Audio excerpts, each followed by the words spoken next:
Good evening.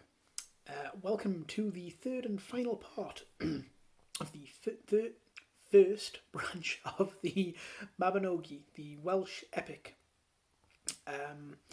So I'll do a very quick recap of parts 1 and 2 if you haven't seen them. Although it would be better if you went back and watched them before this. But regardless, it concerns King Poelth of Dafydd, who was out on a hunt.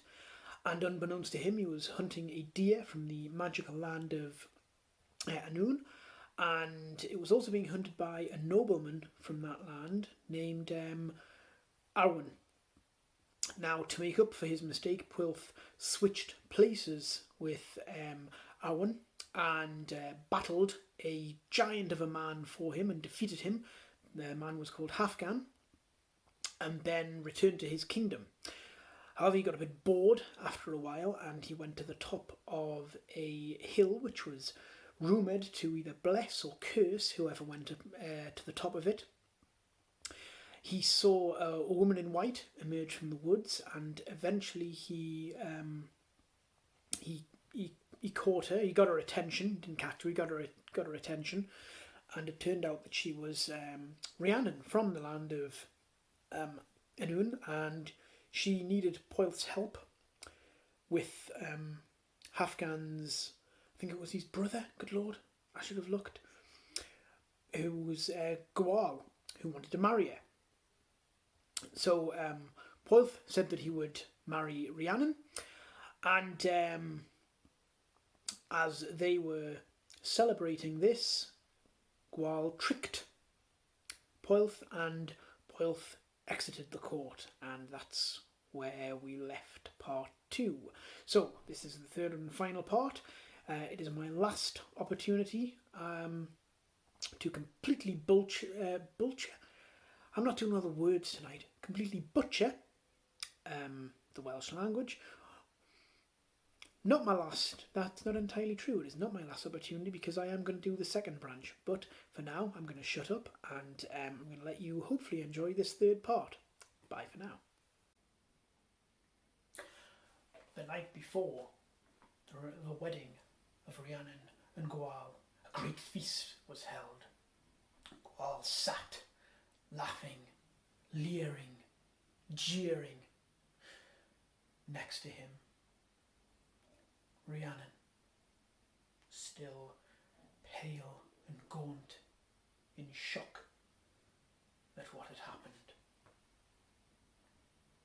During the celebrations, a traveller, cloaked and hooded, entered the hall. When before, Gwal bowed. "My lord, may I ask a favour of you?" "That depends. All that I ask is that my sack be filled with food." Gwal laughed at this, clapped his hands. "Servants!" The servants came. They filled the sack with bread and fruit. They filled the sack with roast chickens. Still there was room. Ox and roast boar were brought out and put into the sack. There was still room. Gwal was becoming frustrated. "Will your sack never be full?" The stranger looked up. Only when a man of great power enters the sack and proclaims, "It is enough." Gwal stood, walked down, strode into the sack, proclaimed, "It is enough." The moment he stepped into the sack, the stranger drew the sides up, trapping him inside, drew back his hood. Poelth. He blew a horn. His men rushed into the hallway and quickly overpowered Gwal's soldiers. They tied the sack tightly.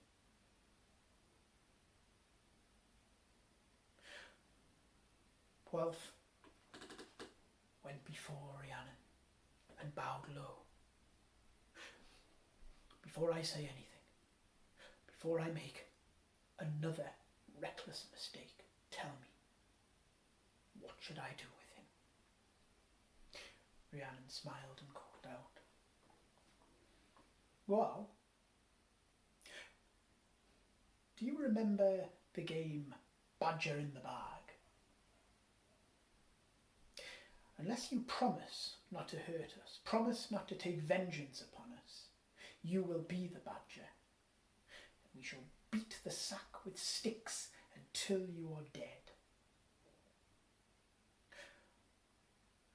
From within the sack came a angry, growling agreement that was untied. Gual strode out of the hallway. Before he left, he turned, gave Wilf a look hard enough to bruise. The next day, there was indeed a wedding. And after the joyous celebrations and festivities, Wilf and Rhiannon returned to our world, to Daffod, where the two of them ruled. Quick intervention. Just before this next part, you might want to review it yourself because it's a little bit gory and yeah, it might upset if you're watching it with children, more sensitive ones, so bit of a warning there. Anyway, back to the story. A year passed, and all was well in the land of Daffod. Every day, Wilf and his wife, Queen Rhiannon, would go riding. More often than not, Rhiannon would leave the king far behind. It was as if she spoke the language of horses. But as time passed, Wilf noticed the people staring, even giving hateful glares towards his wife. Eventually his advisors and court nobles requested a private meeting. You must take another wife. It's been a year. She has not borne you a child. I will not. Wilf. You should have taken a woman from your own land. These people of Anun, they have strange ways. Speak no more of this for a year. So a year passed. Still, Rhiannon bore no child. So the noble and advisors went again to the king. You must take another wife. You must take a woman of this land. She's no good for you, this woman of Anun. The people are not happy. They worry for you. Wilf would still hear nothing of it. Patience is bitter,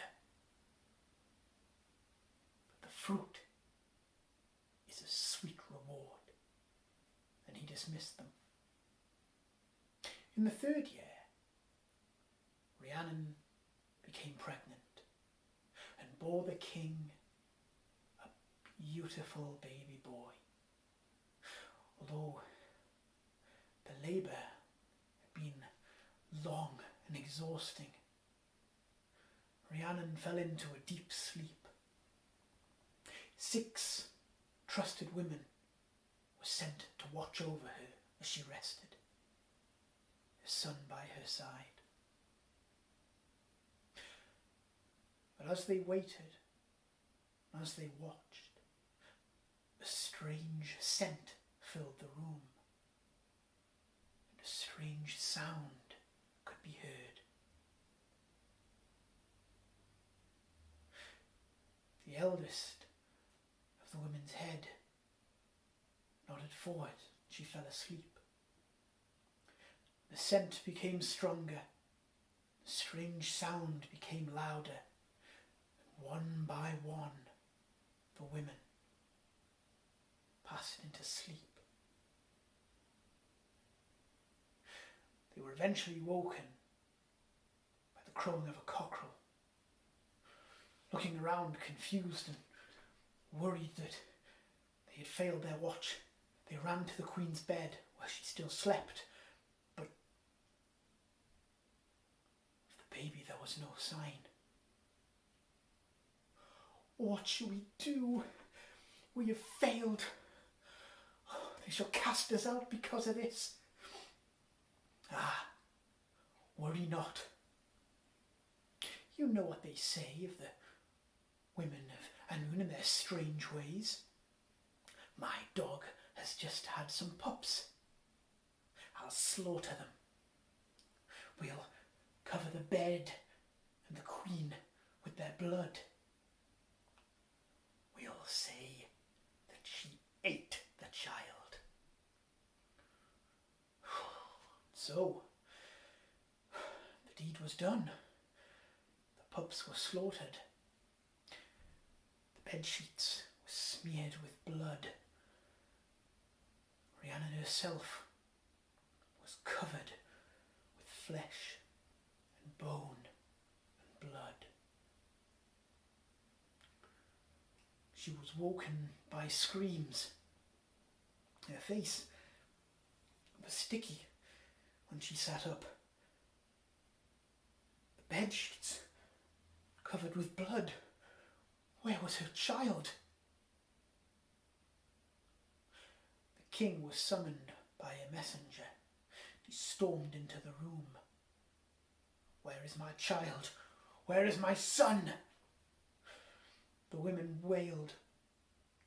She's a witch, your majesty. What they say of the women of Annwn are true. She ate her own son. Oh, we tried to fight her off, but she's as strong as a bear. I saw it with my own eyes. That hill did not give you a blessing, but a curse.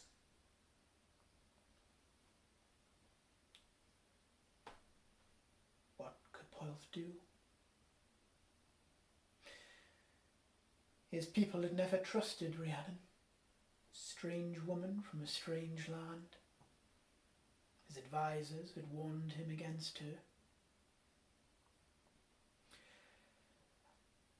She was sent to sit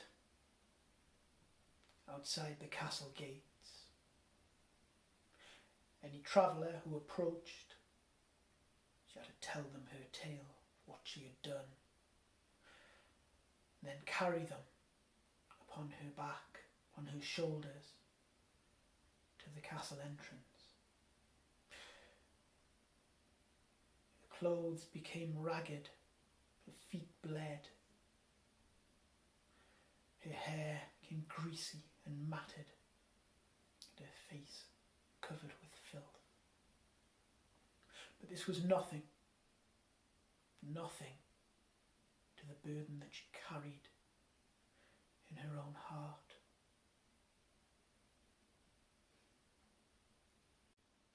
Now, far off in the land of Gwent was another mystery. For each year, a mare owned by a nobleman would be heavy, pregnant with a foal. But nobody ever saw the foal, because every May Eve it was taken. But this year, the nobleman by the name of Tyanan, decided to hide in wait, to see what happened to his horse and her foal. And so he secreted himself away in the corner of the stable, sword held ready.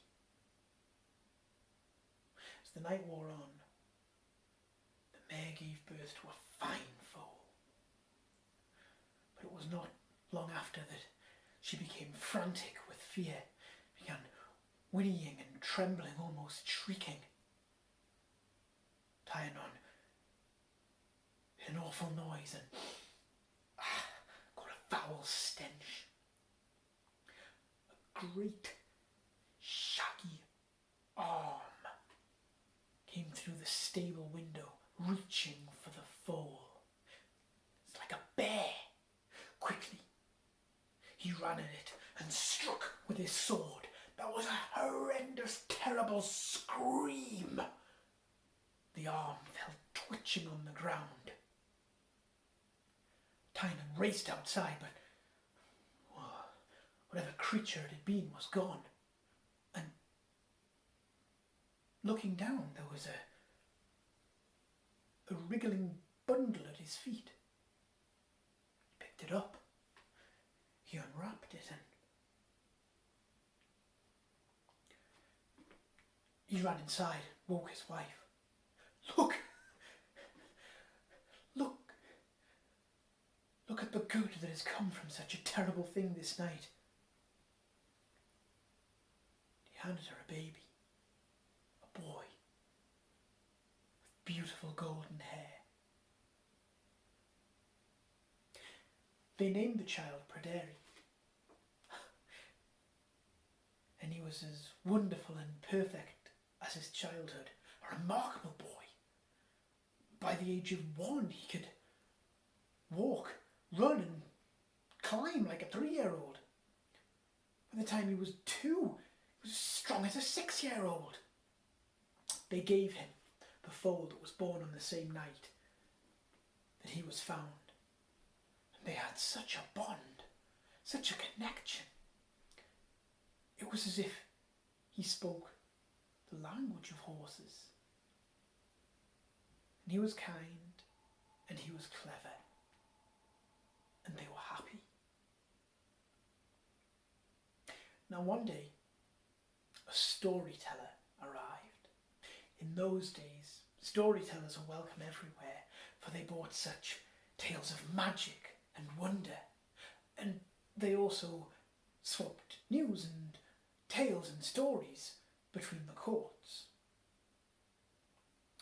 The storyteller was welcome into Tainan's home. He sat himself down. Tainan and his wife asked, "So, tell us, where have you been?" Said the storyteller, "I have just come from the court of Poilth, King of Daffod." "Ah, how is my old friend? Well, I hope. And his wife, Rhiannon?" "No." Storyteller's face fell. "You have not heard.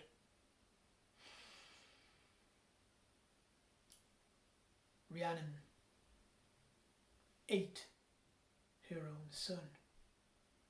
Tainan's wife recoiled. What? What woman would eat her own son? She is a witch from the land of Anlun.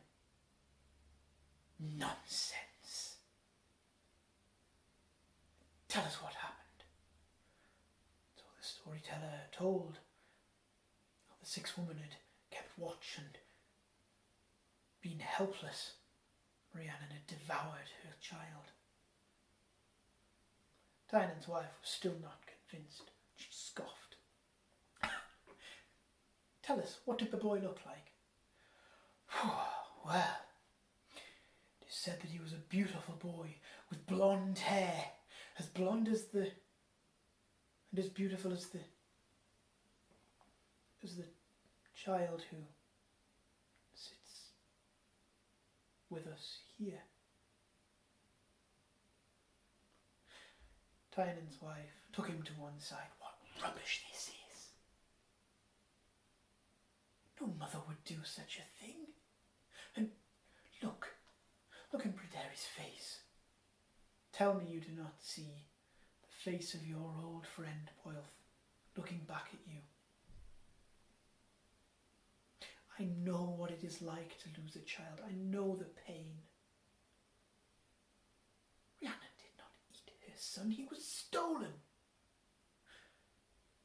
And we must deliver him back. So it was. Tynan and his wife and Pryderi set off the court of Poilth. They knew they would have to give up their foundling son. They also knew that Rhiannon was innocent. As they approached the castle, they encountered a careworn woman dressed in rags, hair matted with filth, face thick with dirt. She stood as they approached. Let me tell you what I have done. Tynan's wife raced to her, gripped her by the shoulders. I know what you have done. You have done no wrong. You are innocent, for your son lives, and he is here with us.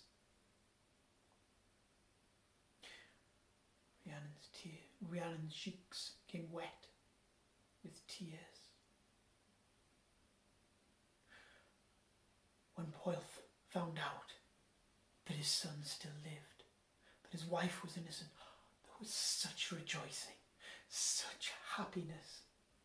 King and his queen reunited after so long, after the years. Poilth tried to present his friend Tynan and his wife with golden items, anything he wanted. No, they refused it all. They were just happy to have been able to help their friend, prove the Queen's innocence. Although Rhiannon made Pryderi swear that whenever he could, he would go and visit Tynan and his wife. And so they were happy. And I wish I could tell you the story ended there. Pryderi grew to be as impetuous and courageous and clever as his father. But one day a message arrived. A message from the High King of England. A message telling Poilth to make ready, for war was coming.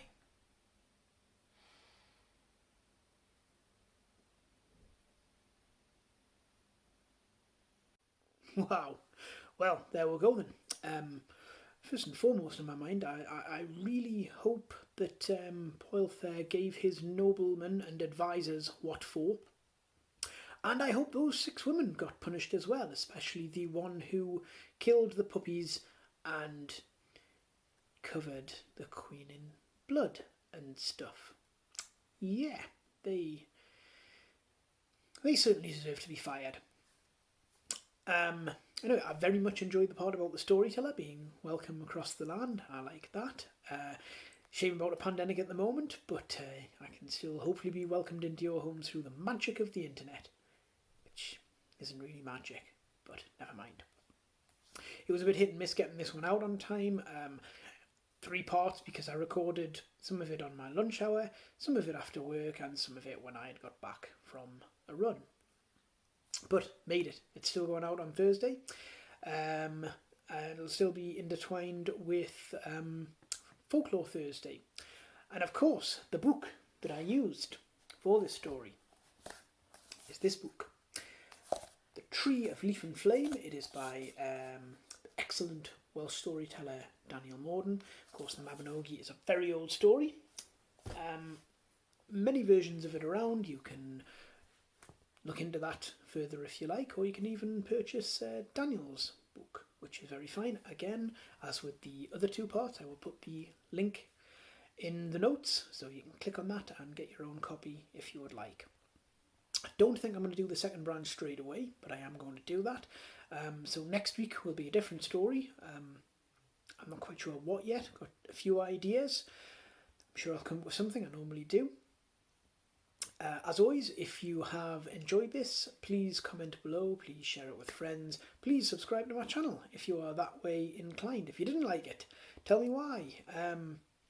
Constructively criticise my Welsh pronunciations. I'm sure my ancestors will be dismayed at my inability, but